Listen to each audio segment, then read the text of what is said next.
వీళ్ళందరూ పేరిపోతారు అది కూడా సిగ్గుపడుతుంది అది మనిషి కాదు అది సిగ్గుండదా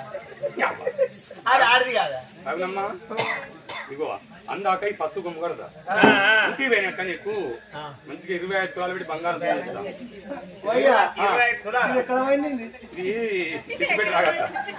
ఇది పిల్ల కొమ్మ తల్లి కొమ్మ ఇది పిల్ల కొమ్మేనే పిల్ల కొమ్మేనా అవును అన్ని కొమ్మ ఇంకా చెట్టు ఉంటుంది ఉంటుంది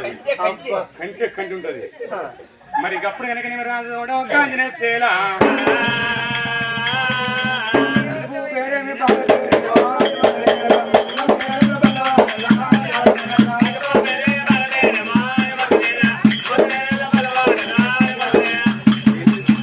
పోతానట మరి పోతి కదా కడవలు తిరిగినట్టుగా ఏందన్నది ఉరికట్టదు